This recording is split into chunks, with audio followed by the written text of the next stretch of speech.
after getting a chance to watch the film, what are your takeaways from big takeaways from the game?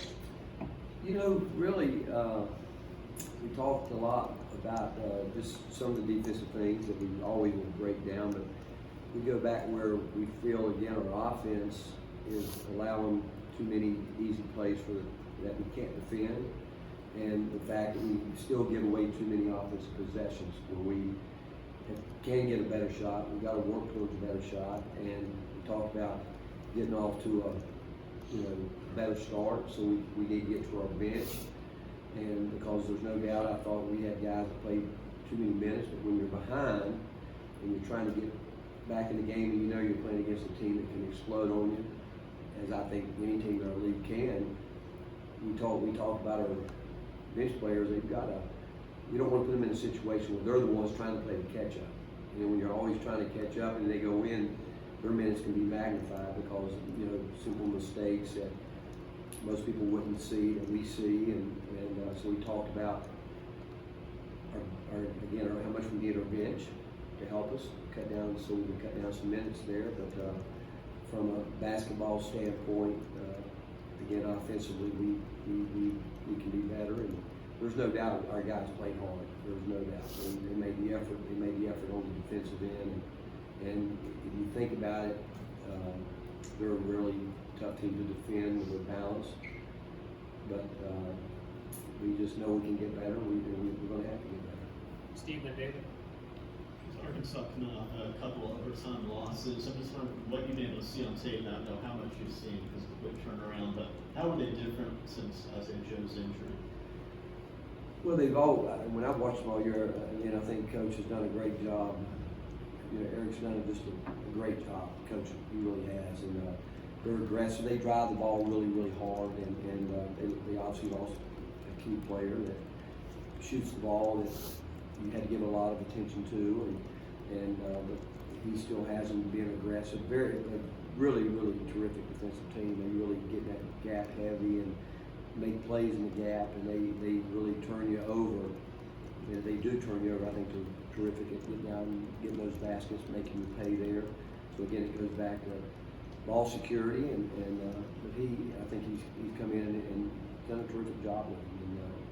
And again, they lost a terrific player, but he's still, again, I've watched him for many years, and he knows what he's doing, and he's going to make the adjustments that he needs to make with this team.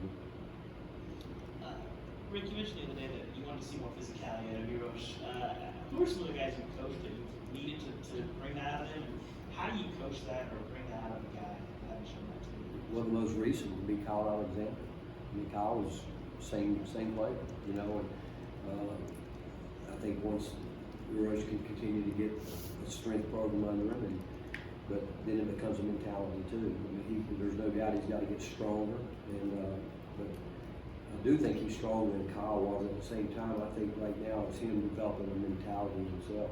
He's got to be willing to be more physical, and I've watched. We just played against a guy that I think has done just that, Nick Richards. I think he was a guy that over his time just continued to get physical and more physical, but it takes time sometimes. But there's no doubt in our minds that Uros won't try to do what we need him to do.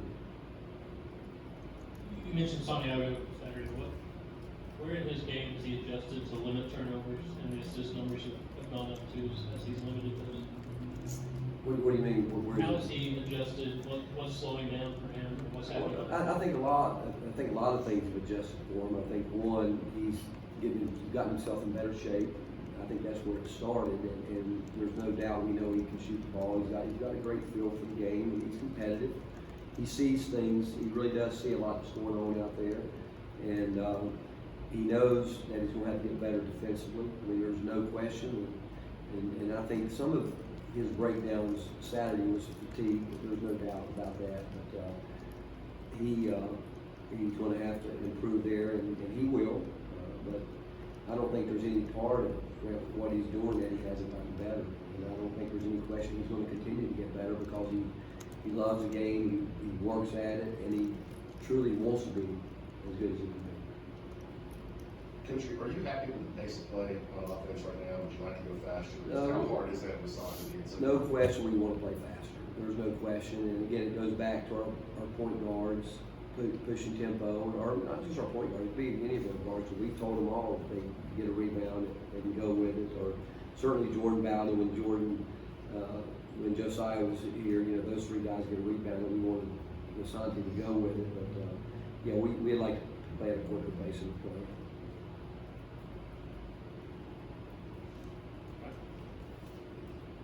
You said the other day how much you missed Josiah's rebounding. Missing that rebound, is that a big impact on being able to push the offense at the same time?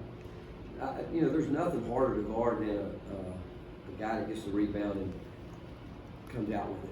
It's really hard because that guy comes out and with the ball, it's not taking time to look to pass the ball, he's just advancing it. It's really hard. When you get guards that can rebound and go with it, it puts a lot of pressure on your transition defense.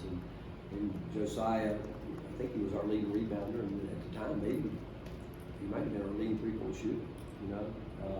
But he's a guy that was shooting. He was certainly shooting the ball well for us, but we miss him, and there's no doubt. Just like someone asked me the other night about Lamonte, we miss what Lamonte would have brought. But again, those things happen, just like what happened at Arkansas, and you look around, it happens at other places around the country with teams, and it's just put some younger guys in positions where they're going to have to do more than they probably thought or expected, or what we really thought or expected. But, we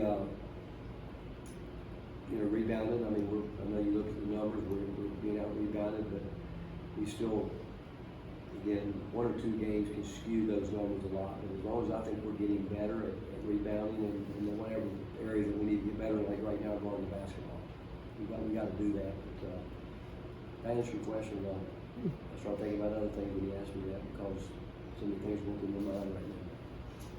Speaking of regarding the basketball, much has been made about Jordan Bowden's struggles on the offensive end. When you go back and kind of watch him play defense, where is he in that department? Terrific. I mean, you know, when you think about he and Eves, Pons, those guys really, they play as hard as any two guys you'll see in this league playing defensively. They play. And I just think when Jordan struggles is when he tries to do too much. I just think, again, we haven't asked him to say, you got to go score, you got to do this. We just want him to do what he does in the flow of what we're doing. And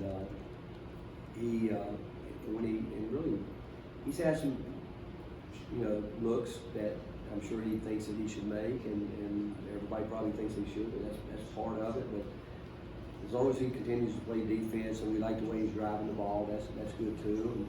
But overall, defensively, I don't think we could complain about him really in any game this year for the most part, because he really try to get locked in on the defensive end. Is Josiah still day-to-day then at this point? Yeah, he's still there today.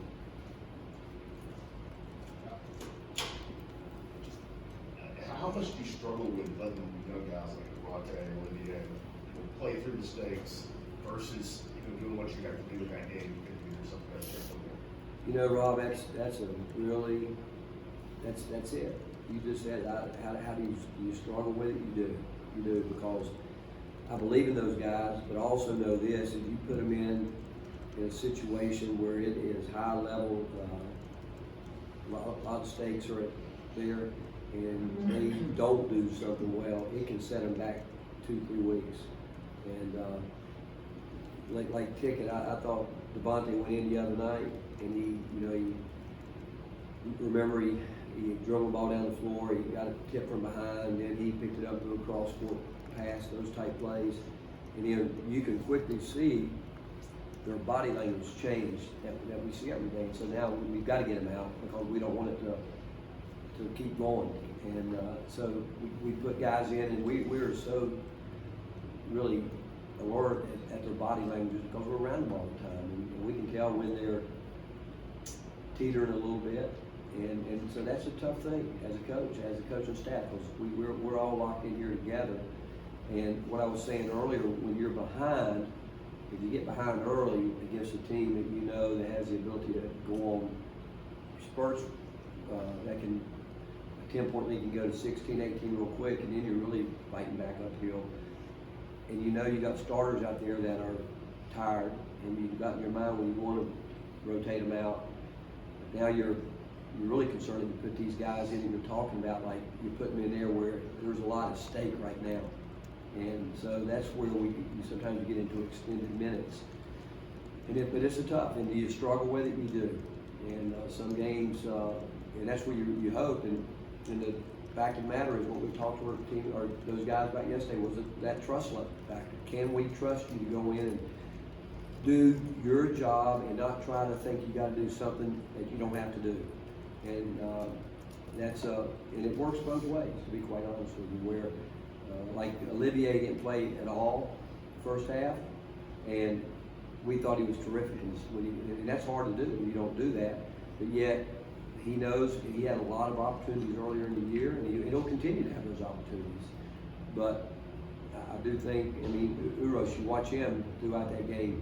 He did some things, but he went through some spurts too. But the problem where we are with our team, it's not a problem. It's just that, he right now is very comfortable with he and Folky playing together on the front line. So when you move him, if you play that bigger lineup, he goes to the perimeter.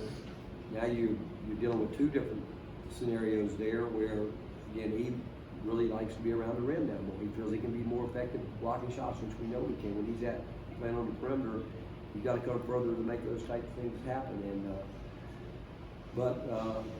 it's just where we are right now, what we have to work through. And so we really are looking for consistency with those younger guys. When we got that, Rob, I think it would solve some of that doubt. Can we count on? Can we not? And but the fact of the matter is, we've got to continue to develop, and that's what we have to do. How much do you think Santiago's experiences at the Global Academy help prepare him emotionally for both the basketball and off the court experiences he's had here?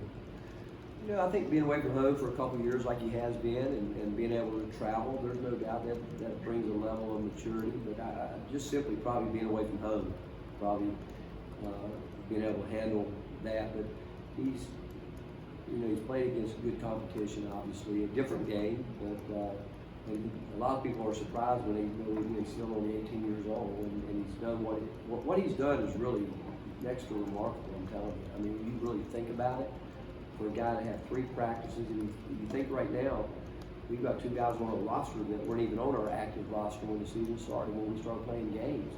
Both of those guys, Uros and him, they're still filling out. But what Santiago has done is, there's not a lot of guys that can do it, I can tell you. For him to come in and do what he has done, and he's still learning. I'm telling you, there's still things that will come out of the timeout. That things that we will do that we take for granted, and he'll look at me and say, "What do you want me to do?" And I said, and I know he doesn't do it, and I'll just simply tell him, and it's amazing he'll do it. And I say, just do this, and then from there play. And that's where he is. To me, it's remarkable. Like we had some things that we're going to do if Kentucky stayed in their zone, and he hadn't really done yet because of all the other things he's trying to catch up with. But you tell him one time, then he can figure it out. So it's pretty remarkable. Yeah.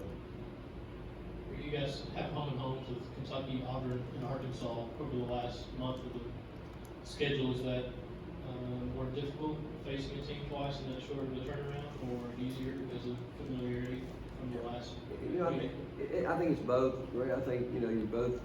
There will be adjustments. Obviously, both teams will look at things, and when you play that quickly together, and so I think both ways.